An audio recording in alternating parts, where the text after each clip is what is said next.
Well, our moderator, Chris LaFollette, is a leader in our community and a leader in our chapter and a leader in her profession. She's the partner in charge of the Houston office of Aiken Gump, and I would have to think that herding 70 lawyers is a more than full-time job.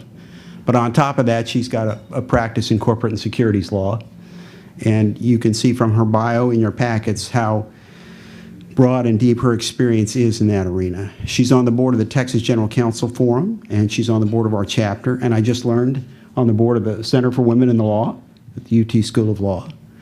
And on top of that, she's a Longhorn. So with that, let me turn it over to Chris, and let's get going. On my far right, Barbara Duganier.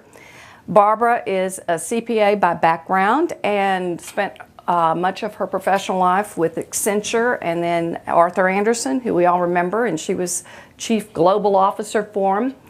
She now serves on 2 public companies, energy companies, so she is in the trenches on a regular basis. Nonprofit work, just manages to do so much and stay so busy. Now, she's going to highlight for you how important your service on a board is, but I just thought you ought to be aware that they do background checks before you go on a board. And she was telling me that when the CEO called to invite her to be on the board, he did say, "Oh, you were on the cover of Sports Illustrated, weren't you?" And Barbara's going to kill me. She gets that panic look in her face, and it's like, wait a minute, Sports Illustrated, no. But when she was in Cleveland, she was a college weightlifter, and so made the Cleveland front page in Sports Illustrated. So lessons learned, you know, you never know what the background brings. Then, thought it was something else. Seriously. And then in the middle, Casey Fleming, who likewise, although he's not a Longhorn, he is an Aggie by background, and so we'll still love him. He, amazing background. Casey started his career, IBM, Deloitte, started cybersecurity practices, and now owns his own company. He's a CEO that does cybersecurity advisory work, management work. And as you're going to learn today, this is just amazing what goes on. He certainly has the background of board experience. He has surrounded himself with his board that includes former FBI, CIA, Secret Service. So put him on speed dial, because this is the guy you're going to need after you hear all the good things today. And then, as you well know, Melissa, right here to my right, one of your local, heads up this program committee, and great job today. Thank you. Melissa's a Senior Vice President and General Counsel, as Ralph indicated, of Homeaway, online vacation homes. And her practice, she had a private practice with a reputable, huge law firm, then went in-house to Homeaway and took them public, which is no easy feat, I can assure you. And then most recently, in December, just closed the acquisition of Homeaway by Expedia, but they kept their name. So active in Austin, very, very busy. So you got an all-star panel here. It's going to be fun. And I do encourage you to write your questions. This is more fun if we get questions from you. So the 5 topics we're going to cover to tee it up is just to kick it off, of course, a corporate strategy, then go into the talent you need to enforce that strategy. Casey's going to tee up the cybersecurity, which should be number 1 on your board agenda, followed by a quick update on what's happening in social media and, of course, the recent M&A developments that are going on. So let's kick off right away. We're going to start off with corporate strategy. You know, you hear those words and it's like, yeah, corporate strategy. What is it? How is it? How do we get it going? And why? Well, obviously the board is the one that has to help management guide it. And we live in a world where short-term strategy, did we beat the quarter results? Did we match what the market wanted? Can overshadow sometimes the long-term strategy. And that is the key for a company to focus on. And Melissa, I know you were talking about how long and how do we develop it? When I say corporate strategy, long-term alignment, what would you say in the board you work with? Yeah, so I think you should really challenge management to do a long-term plan, and they should do this annually, but not just go out 3 years, but go out even 5 years. Because if you're going to look at the sale of a company, prospective buyers are going to want to look out at least 5 years. And it might be really hard to think about, well, what does the company look like in 5 years? But that's where you really challenge management. So you have the strategic plan cover every aspect of the business, including new products, new services. And then you look at the plan, and the really important thing is to look at the assumptions of the plan. What is management thinking when they're making these projections? Because they're hard to make. And I'd really press on them. The other thing that's really important to keep in mind is don't let the plan be too rosy, right? So management may have a tendency to say, okay, we want to really motivate the employees here. We want them to be, really on target to achieve these high results.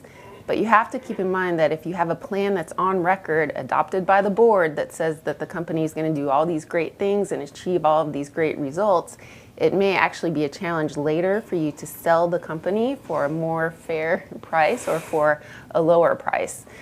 So that's not to say that you can't have a plan that can motivate employees and be out there. There may be two plans. There may be a plan out there that doesn't have all of the financial projections that you can use for the purpose of motivating employees. But for the board's purposes, you should have a plan that goes out at least 5 years, has assumptions that you're comfortable with, and you should understand what management is thinking. And Melissa, that highlights there's an alignment that has to happen between the long-term strategy and the short-term strategy, and it's very, very challenging. And I think the board of directors can help management do that and assess it. And Barbara, as you've served on boards, how do you guys? What do you do about strategy? Do we pull it off the shelf once a year? Talk about it in board meeting for 5 minutes? Yeah, absolutely not. Those two. I mean, a couple things. One is there's two things that a board and company, but board in particular in their oversight, can get really right or really wrong. One is the strategy and one is the CEO selection. So the strategy is tantamount to other things the board may do to focus on and make sure it's right. One of the things that I've seen work very well is for the board to have guiding principles, strategic guiding principles. It may just stay at the board level and with management. I've seen some companies actually go out in the public with the strategic guiding principles, but it's things like, Melissa talked about, but it's financial markets, it's what are you doing with your products, what's your business model, you're going to do JVs, you're going to do partnerships, you're going to go it alone. What's your risk management principles, what's your tolerance within that, how do you link your strategy and your risk, which is a key thing. So once you have those guiding principles, then it's working to be able to get a picture of where have we been, where are we now, and where do we want to go, in very simple terms. And it's, again, what I've seen work, and not all boards do this, but is to have a session that's solely dedicated to strategy. Away from where you would normally be. It doesn't have to be a fancy place. The place is why you're just going to go on a boondoggle. But getting in a place where people can really think about things, have management, discussions with management, and come out with a very clear idea that then gets incorporated into playbooks at the business unit, top level, and then the business unit level. And the thing about strategy is, to go back to your question, it's not a one-shot deal. You don't walk away from that strategic discussion and say, well, we're done and dusted, we're ready to go. It's an ongoing conversation.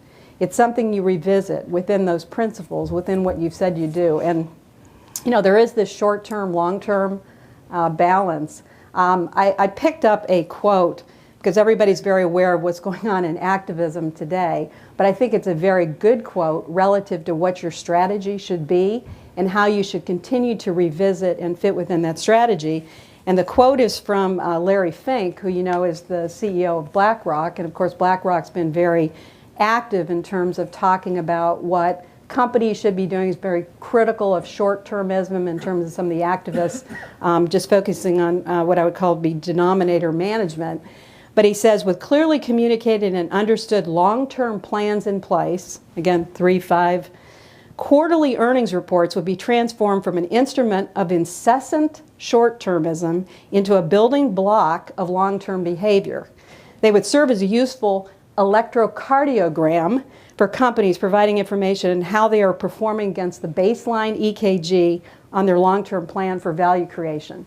So it's gotten at the fact that you've got this subset. It's called the current year. You start out with your strategic plan, you go into your budgeting process, you go through your quarterly results, and you're constantly revisiting those principles. Are we on track? But you're also looking at the long term, which is look at comp plans. I mean, LTIPs focused on a 3-year window, largely focused on what you're putting into your long-term planning. So they need to Melissa's point, not be unrealistic, not be too pessimistic, not be overly optimistic, but be realistic given the current conditions, because they're critical to more than just where the company's headed. It's also critical to things like comp. So.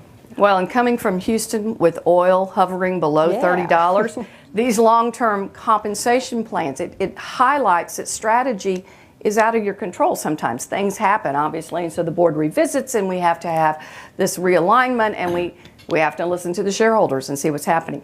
I want to remind you guys that the NACD has an incredible resource of information. In December, they published the Blue Ribbon Commission on the board and long-term value creation.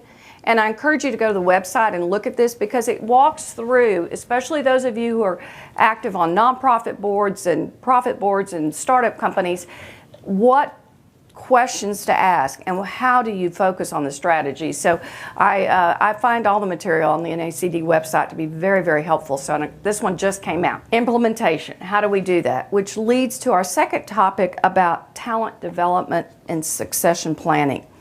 And you know, this topic comes up every year, but I think we really have to appreciate the significance, and the board, again, this is guided by the board, of ensuring that the company is in place and ready to go, understands the strategy, and unfortunately is ready for emergencies. We all certainly remember the Apple situation, United Airlines, the new CEO, the heart situation he had to go through right after taking the job. And sometimes a director has to be ready to step up and stand in the interim. So I think there's a couple of key takeaways that we've learned that are very helpful for boards. And one of them is to stay very attuned to the talent you have internally as well as externally. And Melissa, I know you've been working with your boards, the topic comes up and we talk about this internal talent, but how does the board get to know the internal talent? I think the board should really take the opportunity to spend more time with the company outside of the board meetings. So schedule a day every once in a while where you come and you actually get to know not only the high-level management team, but what does their bench strength look like? Sit down with them, really get to know them, understand what their jobs are, understand how they think about their direct reports, how they think about leadership team, and then understand what that bench strength looks like. Well, and Casey, when you were filling out the board of your own company, this is your heart and soul. I mean, what is the criteria that you're the CEO, but what would be the criteria even when you were looking for board members? And what were you trying to fill out? Deep experience, and the experience depth in the different areas that we were trying to cover to be at service to our clients. So it's a different type of a board because our board is an active board, meaning that we fly around and advise other boards of directors on cybersecurity. So we were looking for bench strength and depth in specific subject matter expert areas to round out that board, and everybody's got 35 years in. So it's a dream to have those kind of folks on the board. And as the CEO, if the plane gets hung up somewhere, what's the backup plan? Succession planning. There's a board member identified for succession planning. We know that you're going to live forever, but I just, these are the things that we have to be. Absolutely. In my particular case, when we founded the IBM Cyber Division, I reported to a vice president. That vice president, he went on to be president of EDS, and he's ready to step in should anything happen to me. So it's absolutely right there. And it's a hard discussion to have. I mean, it's mission critical. Now, Barbara, you serve, I know, have served on board committees that that are focused, and I say board committees, but what's your experience on, as a board member, trying to be thoughtful about this succession process? Yeah, I think it is, it's a difficult process, but it's one that absolutely the board has to have oversight and understand and make sure is happening. I think, a couple things, and, spending time with CEO succession in particular, it's never just about the CEO, right? It's about the CEO, but it's about the CEO's team and what's going to happen in each of the key positions relative to succession, because you've really got to look at that full picture. Make sure that the company has a process. Make sure that there's an understanding for what the development is. There's some really key, and I'll just mention a couple of them, kind of do's and don'ts, right? When you look at the CEO in particular. One is, there's the event of the CEO transitioning or picking a new CEO, and then there's the ongoing process.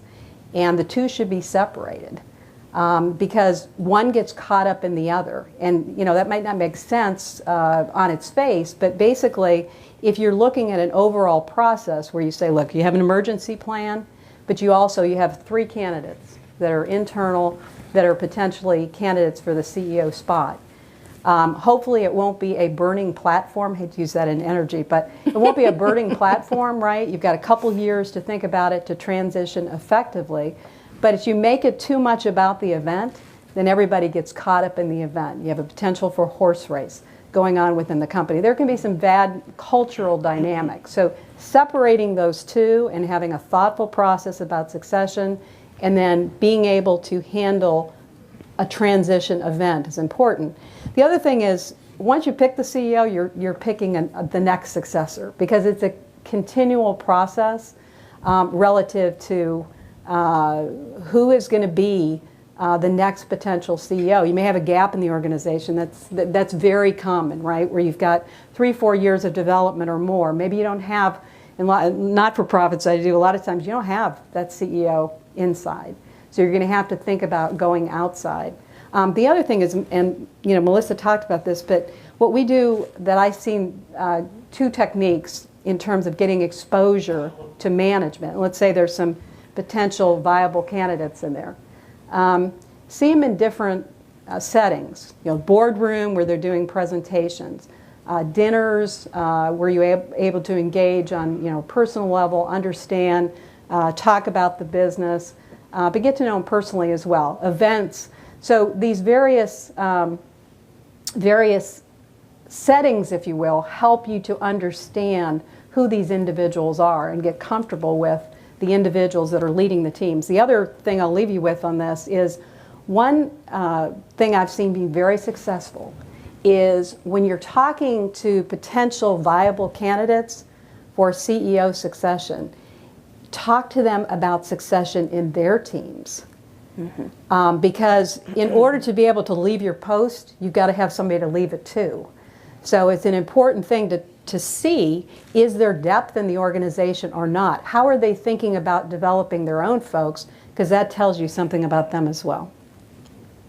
Well, and I think it also shows, can they be a leader of a team, and which is part of the culture of making sure that whoever is leading the company has that ability to build the relationships not only among the employees, the customers, the shareholders. And Barbara, you touched on it. I mean, the process that gets done, but then once the CEO is onboarded, I think directors can be very helpful. And maybe a CEO gets one director that's just said, call me, because it's not like there's a CEO dial toll-free 111 when I got a question. So I think the onboarding and the transition is important. And then I would think the boards need to do an assessment. Is this new CEO, can they articulate the strategy?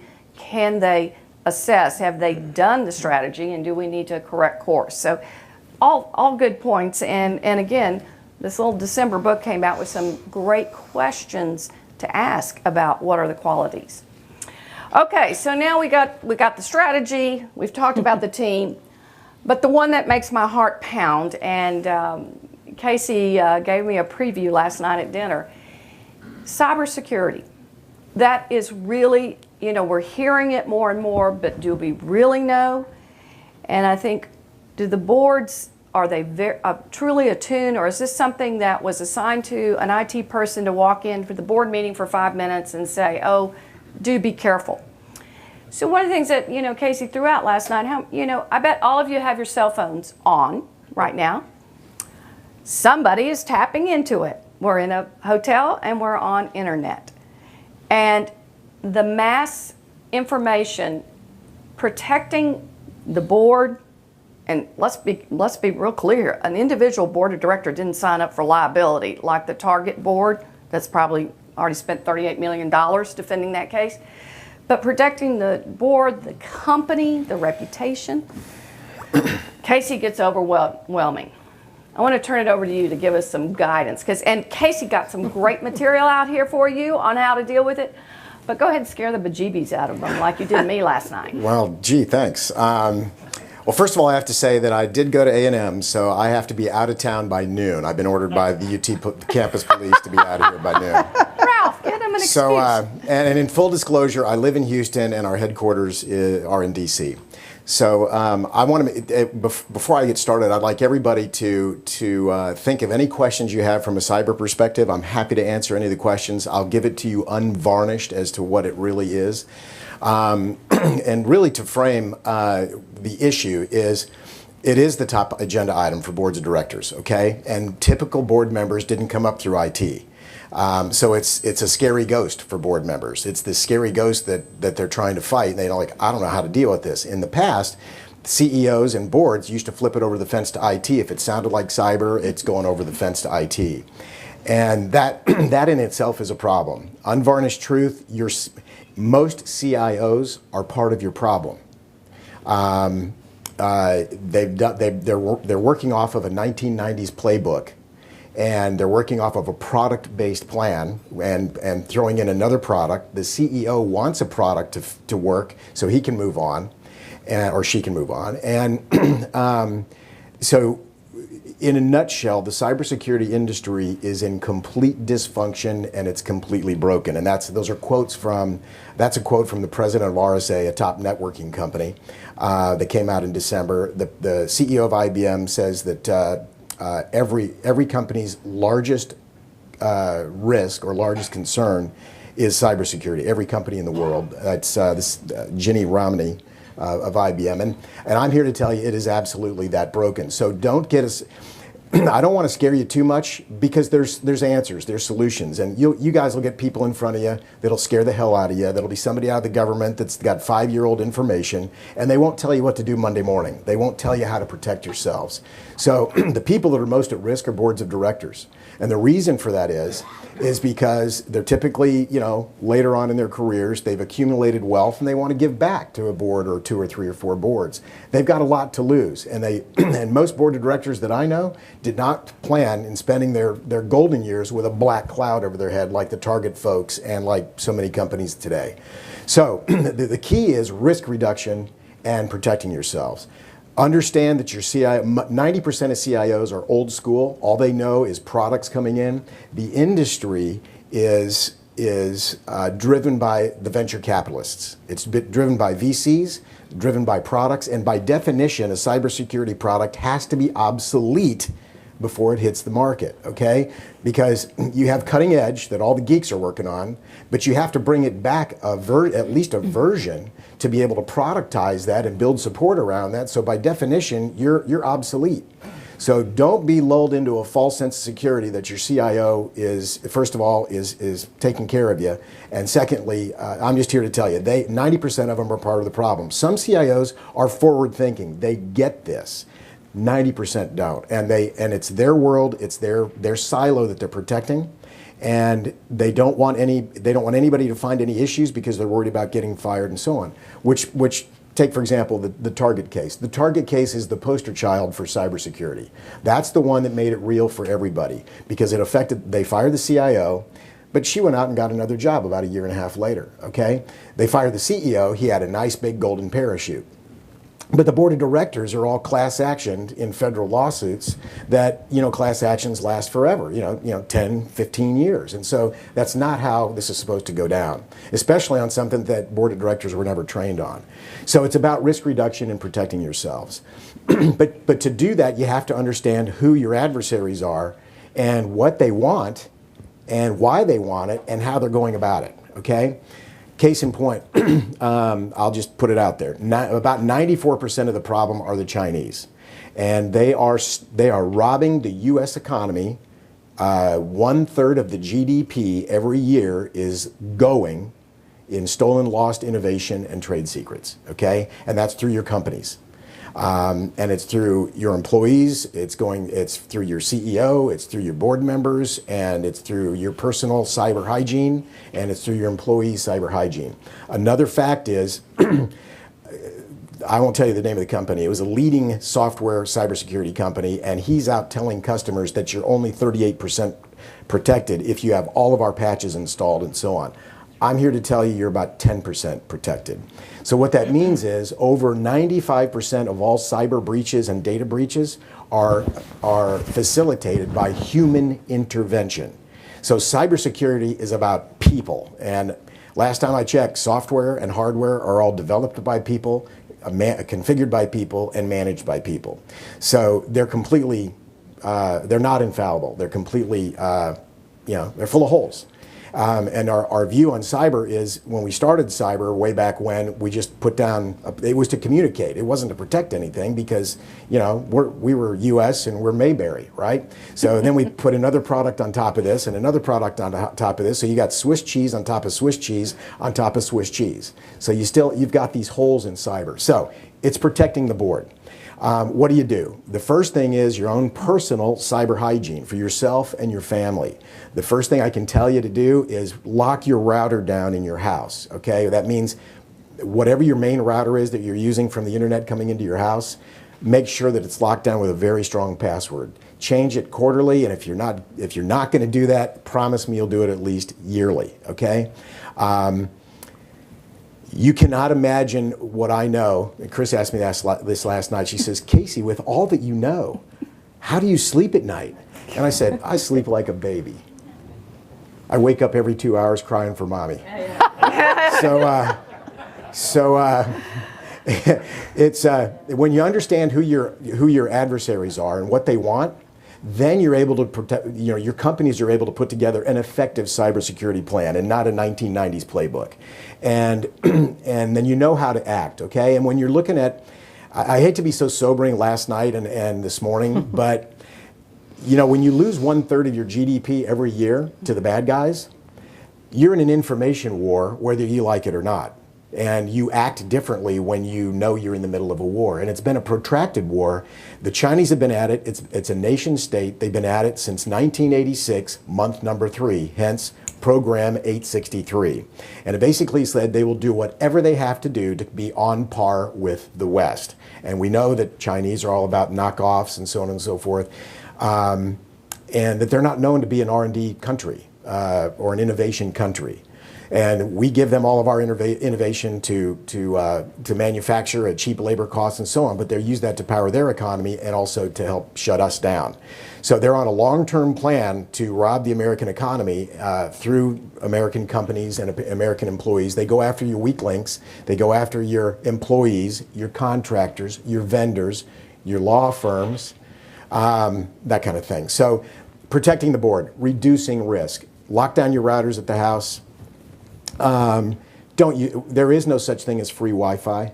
I promise you, because if you're logging into Marriott Wi-Fi, and no offense Marriott, if you're logging into any Wi-Fi, and it says that when you log into Marriott Wi-Fi, it says, you can be watched on this network.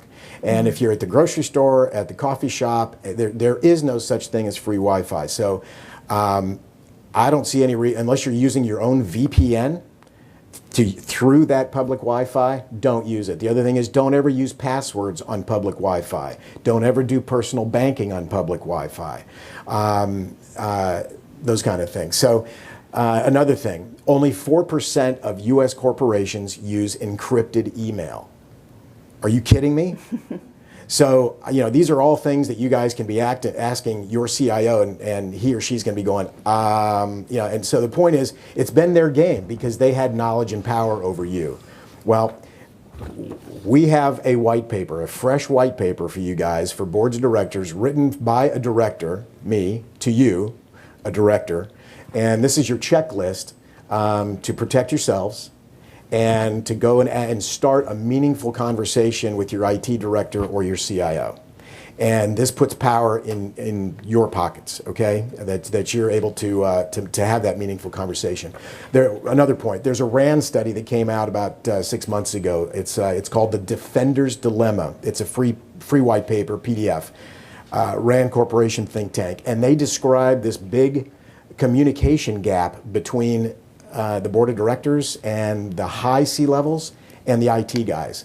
And the reason is boards only talk in terms of risk, and IT guys talk about bit rates, patches, fixes, log files, all the geeky stuff, and they don't communicate. The IT guys are not business people. They're IT guys. And the CIO he's gone to maybe a couple of business classes, that kind of stuff. But there's a big disparity in communication. And the more that you can use this document, this document will be published to our website. By the way, I'm a TriCities Chapter member as well, and it'll be published to our website. You guys can have this, and I would use this. Feel free to forward it around. And use it as a meaningful conversation to get power and control back in your, and make you feel better about this whole thing of how to protect yourselves. Other things that I can recommend is there's a new area called cyber law for board, and it's specific to directors in that the issue with Target is that they had, once the event happened, and they had many different chances to stop the event, but they didn't. Once the event happened, the discovery just kept going and going and going, and the attorneys were having a field day. And that's why the board of directors have the most to lose, because of the personal wealth and so on. These other guys, like I say, can get jobs. So there's an area of cyber law which they use cloaking, which is also confidentiality and so on. And so what it does is it encompasses a breach, pre-breach, and then breach, and then post-breach. There's 3 phases of breaches. And by the way, everybody's going to have breaches in this room, okay? Over 95%, over 97% of all companies have been breached, and a lot of them are ongoing. It takes an average of 223 days to somebody, not somebody in your organization, but somebody on the outside, like your network provider, to come back and tell you that you're being hacked or that you had nefarious activity going back 223 days on average. So the point is, this cyber law thing will actually protect, it puts a cloaking mechanism, a confidentiality around the whole pre-breach, breach, and post-breach. It limits the discovery, so it's a very short conversation. You want to look at it from the eyes of a regulator and as a prosecutor. Okay, that's how you really want to look at it. Okay, and what your job as directors is not just oversight; it's active oversight. Were you negligent? Okay, I've got an attorney over here nodding her head. It's active oversight. Did you do everything reasonably in your power to either stop the breach, fix the breach, report the breach, whatever? Did you do everything reasonably in your power? And if you go through the checklist, you say, boom, boom, boom, boom. Yeah, you did all these things. It's a short conversation. They say, there's nothing here. Delaware Court recently in the Wyndham case, they found that the directors were not grossly negligent. And part of the facts were they had 14 meetings, board meetings, where they discussed it. Melissa, as general counsel, came in and made a presentation on this. The audit committee, or whatever risk management committee, constantly, actively engaged the board in all of this. And so the liability became a short conversation, not anything when you're in court short, but the point is actively engaged. This is not a one-time meeting topic. So to tighten this thing up and summarize it out is, have a data breach plan, have a data breach exercise, have it done by a third party, have it facilitated by a third party. That gives you credibility. It'll find holes. You don't want your IT guys running their own data breach plan, okay? It's just, the fox in the henhouse thing. I'd recommend a third party that really doesn't sell products, because you're going to get a biased type of approach that's biased on selling products. Well, by the way, we did this for you, and you really need these two products. So plan on data breaches, have a data breach plan, have a security, ask your CIO, where's our security policy? I want to see our security policy. When was it last updated? All those type of things. So plan on that data breach exercise, do it once a year, and at least have the board, have it presented to the board as a summary item. And all part of that data breach plan is notification. When do you notify regulators? When do you notify the board? When do you notify the CEO? How do you verify to make sure it's a real threat and it's a real breach? How deep is it? And already have your communication plans on speed dial. You've got your PR firm. You've already got the forms filled out of exactly what that press release is going to say, or press release A, B, and C. This is the format that we're going to use. I mean, it's going through. The Marine Corps does a great job of it. Train, train, train, train. And then when it happens, it just happens. So that's what you want. And you want to raise up the piece that says, did they do everything that they reasonably needed to do in this active oversight? Boards are confused. They think oversight, I just flip it over to IT and CIOs. That's not the case. The last thing I'll say is cybersecurity will never be fixed at the CIO level. It will never be fixed there.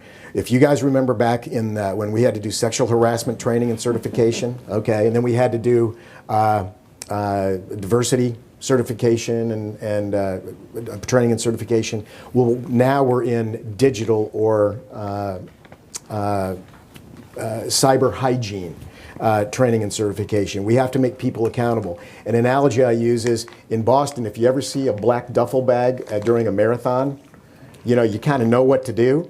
Same thing. We want that in your companies. We want, when you see somebody acting differently, and when somebody's just not fitting in, or somebody's printing off a bunch of stuff on a Thursday night, or somebody's using a jump drive, USB drive, those kind of things, there's an awareness level. But that has to be done with current intelligence and not something that's 5 years ago. So anyway, I hope I didn't. Sorry that I scared you, but I hope I gave you some things to do Monday morning, after you have a weekend to decompress and so on. This document is meant for you, and it is not a sales document. It is a white paper to empower you. That is my story, Chris, and I am sticking to it. There you go, Casey. Well, and I was serious about the cell phones. I mean, you think about board of directors and the high-level discussions. I mean, we were talking about. Casey said last night, have the board leave the cell phones outside with the secretary, or they make special, the old briefcases that were the super tight. But all of this information is just out there, and so the old-fashioned way, get out a piece of paper and write, and then the attorneys will tell you to throw away your notes after the meeting, but it's hard. And the other thing I want to mention, because those of you involved in public companies, in December, Congress proposed a bill that, if it passes, it's going to require the SEC to implement rules so that in the proxies, the annual proxy statements that go out, that there is disclosure about who on the board has cybersecurity expertise. And if no one on the board does, how does the company deal with the cybersecurity risk? Social media developments, which obviously follows right after we talk about cybersecurity, and the significant impact on that. And I think about, Melissa, especially in your industry, people can get on, customers, employees get on and write reviews, and this is what we think, and it can have a powerful impact on the company, on the reputation. And so I'd be interested to hear how some of the tips that you give your boards and how you think about social media. Yeah, I mean, I would get with the chief marketing officer, have the social media team come in and make a presentation to the board, understand what those policies are and what guardrails that they have around the employees. What are the guidelines? Who's allowed to participate? What are they allowed to say? What happens when things start spiraling? What happens when the unhappy customer gets on the blog? Are you as a director allowed to respond to that person or not?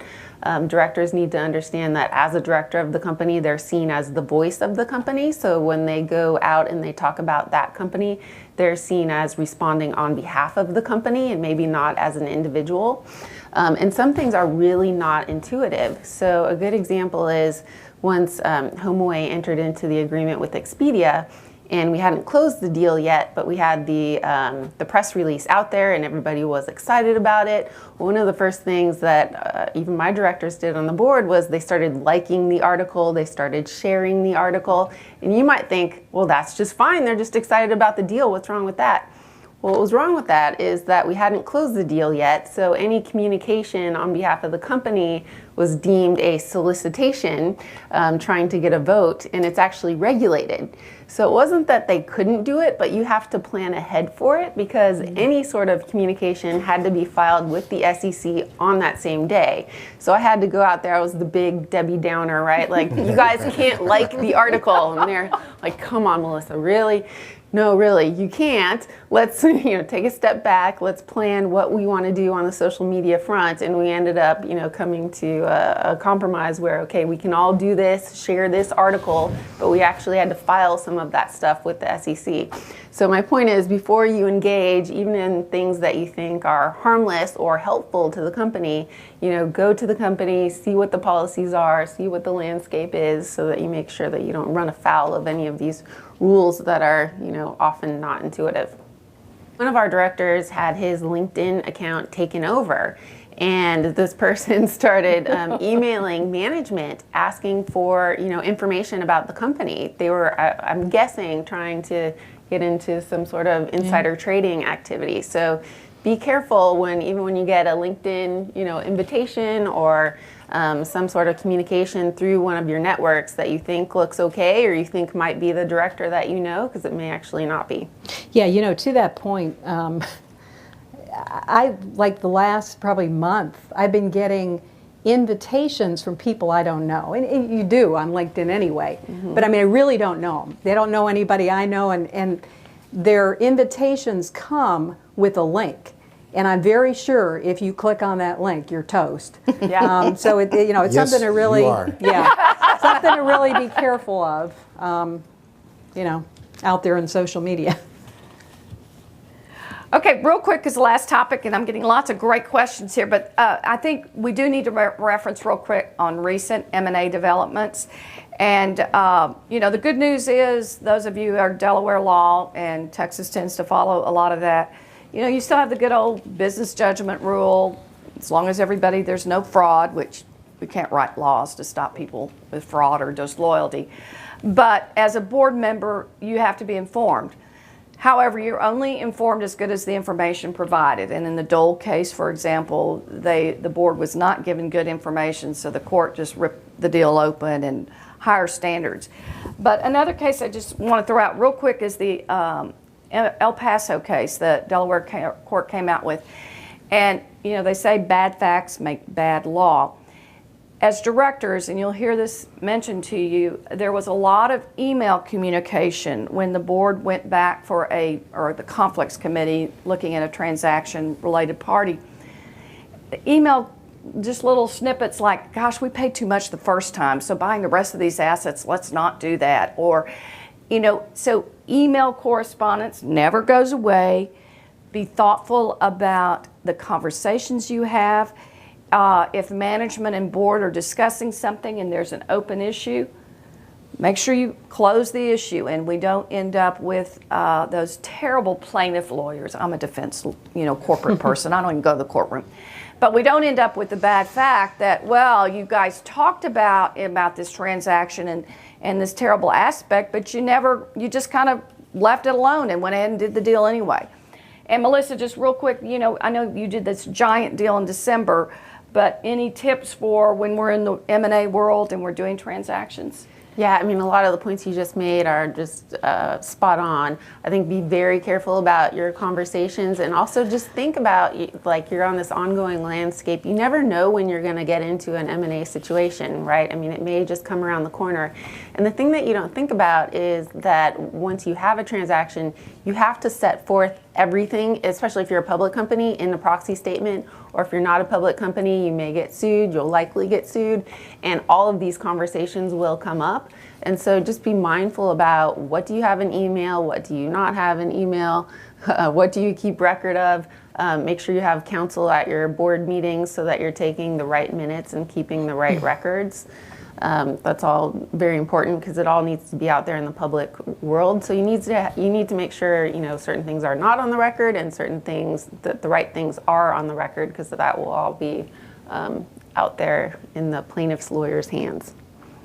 Well, and Casey, that reminds me, I mean, we're going to all electronics. We don't mail paper copies of board books, or you don't get management reports. Everything's on the internet now. And so all the super secret sauce of the new patent or this new public transaction we're going to do, back to cybersecurity. So questions, and you can keep sending them up here. Casey, I'm going to give you an easy one here. I use cellular phone hotspot for access from my computer and iPad. How secure is cellular internet across like this, especially if I use Bluetooth as linkage of phone to computer? Ouch. Using a cellular network is pretty secure, but then she used the word Bluetooth. Bluetooth makes it completely unsecure. So when you're on your cell phone in your car, using Bluetooth on your car or an ear set or whatever, Bluetooth by its design is open to everyone. So I can listen to your conversations just on the other side, or I mean, within a football field, there's equipment out there I can listen into your conversations if you're using Bluetooth. But if you're using just a straight cellular carrier connection, those are pretty darn secure. The issues with free Wi-Fi that's not locked down, where you can, and I'm just telling you, if you, for example, there's a car company up in Detroit, and the bad guys set up shop in the coffee shop right where the design center, you know, the design department was, to the nearest coffee shop and the nearest restaurant. And, you know, we as Americans, we still think it's Mayberry, right? And so we come in and we're proudly wearing our company badge on our side. You know, this is me from XYZ company, because we're proud of that.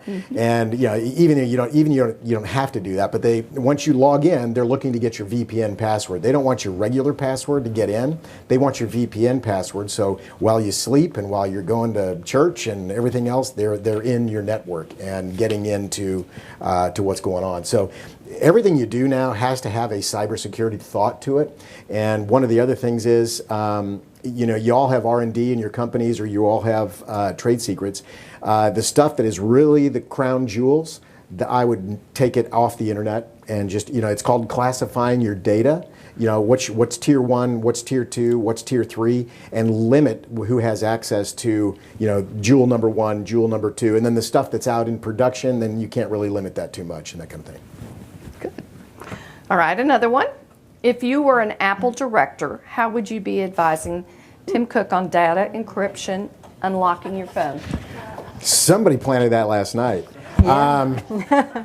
The answer is, as long as, in my opinion, been in the industry a long time, as long as it's coming with a federal warrant, and it's to save American lives, give it up, Tim. And I think, in my opinion, I think this is just a big marketing ploy for Apple, because their numbers are down, and so on. But if you've got information on a cell phone or on a computer that can help save American lives, then that's the end of the story. That's it. So. All right. Okay. Is there any, quote, absolute way to be secure on no matter how much you invest? There will always be a risk. We are in the middle of an information war. It's a war we will never win. It will be around forever. It's only going to get worse. Last year, in 2015, the cybersecurity industry with all those products was $75 billion, and in 5 short years, it's expected to be $170 billion. I'll tell you, it'll probably be more like $250 billion. If you flip that upside down, that's how much pain companies are in or willing to pay to make this pain go away. So all you can do is, you know, when you leave your house to go on vacation, you want to do all those things that make it look lived in and all that kind of stuff. We're talking about the same thing, okay? Do those things cybersecurity wise, cyber hygiene wise for yourself and your family to do the best that you can, and that's all that you can reasonably do. You'll never be 100% protected ever, whether your personal information or whether your company information. But there's a whole, right now we're at preschool level, but we've got to get to high school pretty darn quick in cybersecurity. Well, and Melissa, your company, obviously, because it's, you know, Homeaway Vacations, are there any other aspects that you try and remind employees or board members or officers about the information that you guys have to keep it safe? I think the other point we didn't talk about was, learn what partners your company has. So it's not just the information within your own company's control, but where do they rely on other parties? So for example, Homeaway relies on third parties to process payments, which is a big one. But if a customer or a traveler or an owner is breached, they're going to look at Homeaway as the name brand there. They don't understand that we use third-party payment providers. So I think it's really important to not only understand what the company does, but who those partners are, and have we done diligence on those partners? Because a lot of times they come to me and say, well, what does the contract say? Are they signed up for liability? And I go back to them and say, look, the liability comes into play after something has happened. And I can, make sure you look golden there, but you really need to focus on the beforehand so that you don't get there in the first place, and that so that there's no breach. So you have to really make sure that they're doing diligence on their partners. To echo, the bad guys, the adversaries, are going after all the weak links, and we talked about the human factor. That extends through your vendors, your contractors, your interns, your suppliers, even your law firms. Your law firm, think about it, law firm or firms has all of your trade secrets, has all of your negotiations, has all of your board of directors' email addresses and personal email addresses and phone numbers and so on.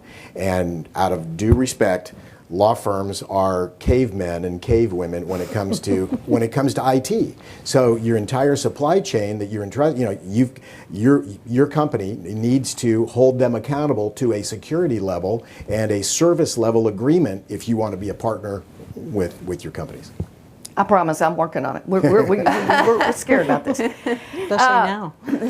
Yeah, Barbara, we were talking about, this, it just is mind-boggling when you start thinking about the threats, and you work with energy companies and pipelines and transportation. I mean, an example of what can happen. Yeah, and this is when I like to use the expression, you can't shoot the moose from the lodge. You really have to get out there and understand this. At the operating locations, I think, Casey, you talked about, our board participates in the Black Swan events to understand we have a special committee for HSSE that really is the primary oversight, looks at, informational systems that run under operating assets are probably the biggest concern because, they operate like, regular IT systems, but they carry all the information flows that control what your pipe valves do, what your terminaling does, your storage facilities, the levels. So there's obviously something you really need to understand in terms of how those are being maintained. Physical security for sure, but the intersection of physical security and IT security is something that the board should understand, get experts to look at that, do penetration tests, separate networks, so you can't get, to that network from the primary network. So this is one, and and Casey said it, and I think it's absolutely right, and it's sobering in the fact that you're going to get hacked. It's just a matter of time. You're going to get exposed. We worry about the intersection of cyber and terrorism. So it's spending the time to understand and be involved in the plan. To communicate, to inform, to execute on what needs to be done relative to the entire picture. And it is not just, to your point, it's not just the CIO in that discussion, it's the whole company. I mean, it's HR issues that are involved. Obviously, there's executive issues that, involve the top management. It's the business unit folks, it's the procurement folks. I mean, story, not of one of my board companies, but when you think about what can happen is, it's actually through third-party vendor, they found that there were, nefarious things going on, and they were operating through the system. And it was an HR issue because it involved an employee that had been doing that for some time. There was a contract written to allow for this third party to be involved in it. It was procurement that was involved. I mean, before you know it, it's the entire company. So you have to do these exercises. You have to have dry runs, if you will, of this, and the board has to understand and be involved in doing that. I mean, that's that's the sobering fact. Well, and again, work a lot with energy companies, and if you look at the grid of all the pipelines that are running all over the country, which is what we can do, I mean, just being able to take the data and turn one of those valves can be a terrorist delight. So I think I love the fact that we do exercises, that we do plan for these things, but it starts from the top down. It's that culture, and management needs the support of a good board of directors who says, yeah, let's talk about it, let's practice it, and let's, as Casey said, let's have good hygiene, oversight, and be vigilant. Okay, are there any other questions? We've run through some of them, but yes, please. I do have one. Casey, earlier you said IT folks are not business people. From everyone's perspective, what's the role of the board in helping that CIO and CISO get a seat at the table so that they are learning what these business practices are? I've been at events with rooms full of tech people, and the question comes from the front, how many of you have been invited to the board of directors? And in the room, one hand might go up. So what's the responsibility from that perspective? Realize, well, first of all, we recommend that the CIO and if you have a CISO, CISO, they report separately to the CEO. A lot of companies have the CISO reporting into the CIO, which is not good. And they both should be allowed into the board meetings, and then should be part, because of now the SEC is making a hard recommendation / requirement to have a cybersecurity expert on the board. We don't recommend the CIO for all the reasons we just mentioned, or I just mentioned, and you need our recommendation is somebody from the outside that's unbiased on the organization. But to invite them into the board meetings, during the cybersecurity questioning and so on and so forth, so you can start that communication process. They grew up through the tech ranks. Okay, most of them came up with Microsoft certifications and network certifications and so on and so forth. And business is something that scares them. MBA stuff scares the heck out of them.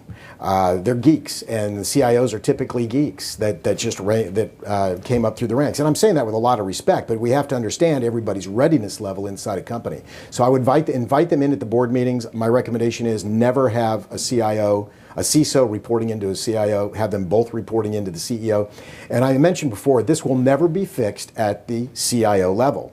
This is only going to be fixed at the CEO has to carry the flag and say, this is what we're going to do. And it's for our shareholders and it's for your job security, okay? Because if we get breached, in 6 months, I won't need 100 of you, or I won't need 1,000 of you, or I won't need 10,000 of you, depending on your size. It's all scalable. So the CEO has to carry the flag. It's a cultural change on how you treat information and treat sacred data in your company. It's a cultural change, it's a policy change, and it's a funding allocation change. And really realizing that it's a human factor and it's not this technology thing that everybody wanted the quick fix to make it to be. Did I answer your question? Almost. I think I'm also hearing here, though, they may be IT geeks, but is their responsibility to better help them understand the business perspective, and does the board share in that responsibility? I would have them in the board meetings during the cybersecurity piece of it, and they present their, you put together the framework that you want to report on. This would help. And say, hey, look, these are the kind of questions I'd like to have answered at the next board meeting. And so they come in for that 20-minute or 30-minute piece of it. And that's one of the check marks that the prosecutors and the litigators and the regulators are going to be looking for. So bringing them into the board meeting, sending them to business classes is kind of too late. They're too late in their career to really kind of teach an old dog new tricks. But to really see how the board responds, and that the board are real people too, and they're nice people, and and to create that communication back and forth. But that ultimately they report to the board. They report to the CEO, but they report to the board, and to foster that relationship. And I would urge you to take a look at that RAND report that's called the Defender's Dilemma. You can Google it and pull it up. And you'll just go to the PDF and download that. It's a really good. It's a discussion document, and I'd bring it up in a board meeting in front of this. I'd send it to the CIO and to the CISO and to the CSO if you have one of those, and say, hey guys and gals, let's talk about this at the next board meeting. Open discussion. No retribution. Let's talk about this. Rand came out with this report. Tell me, is this wrong in our company, or is it scale of 1 to 10 in this company? And it'll start that communication where people can start trusting each other with information. The big issue with CIOs and IT directors, as I mentioned, it's their world, it's their 1990s playbook, and this is how we're playing the game. And the CEO says, are we protected? Yeah, we are. Case in point, IT budgets historically go up 12% year over year. Last year alone, data breaches went up 400%. So the CEO's looking over at the CIO going, and that 400% increase in data breaches only represents 10% of actual data breaches. The reason for that is those are the required ones to be reported because that was personally identifiable information, PII, or it involves some type of currency transaction or customer data. Those are required by regulators to be reported. If you look at those data breaches, they were mostly retail and insurance. You really didn't see other ones about just raw innovation, which is the $5 trillion. That's 90% of what's being taken. And what's scary is, and I mentioned that the bad guys are typically in your network 223 days before they're detected. It's that kind of stuff that we're looking for as well. So. Yeah, the only thing I would add maybe on a bigger picture is that it's really the board's responsibility to look around the table. First of all, the board has asymmetrical risk, so they know a lot less than management does about the business, but is to ask the right questions to understand and determine if the right capability is sitting in each of the departments. If it may be that there's a trainable point in there, but also if IT is not a partner to the business, you need to be asking that question. Why is that? Is it a capability issue? Is it a culture issue? Because that starts the foundation for which knowledge transfers back and forth, right? And this is again about the company. It's not about just the IT department. So asking those questions, that capability doesn't exist, should it exist? Do we need third parties in here to make sure that we bridge those gaps? So I think that is the board's responsibility to be able to ask and fill out those questions. Let me underscore one more point about how bad it is with CIOs and IT directors. We have a lot of the bad guys, hacker types. The Chinese don't do it too much, but the hacker types will talk about their planned attack. They'll get the malware on the dark net, and they'll execute it in the dark net, and that's where they sell the stolen data. So we have operatives in the dark net. We've got gray hats that are in the dark net posing as bad guys, black hats. And so we get information. And there's a company in Houston that I called last week, and I said, this is at 5:05 p.m., so the switchboard was closed, so I sent an email to the CEO, figured out what his email address is, real easy to do, and sent him an email. And darned if he didn't send it to the IT guy, and the IT guy said it's a hoax. And because he doesn't want to show any wrinkles in his armor. And he doesn't want to get fired. So we have a culture that it's nationwide. We have a culture that they don't want to get fired. So it's like, it's a hoax. And I said, and so I sent anyway, I won't tell you how it went, but the point is that's what we're fighting. We're giving them, it cost us a lot of money to have these spies in the dark net, and we see something across XYZ company and they've got these number of records, and I'm giving you a courtesy call to tell you let's do something and let's fix it before it hits the Wall Street Journal and the Houston Chronicle. And you flip it to IT as a CEO, and then IT tells you it's a hoax.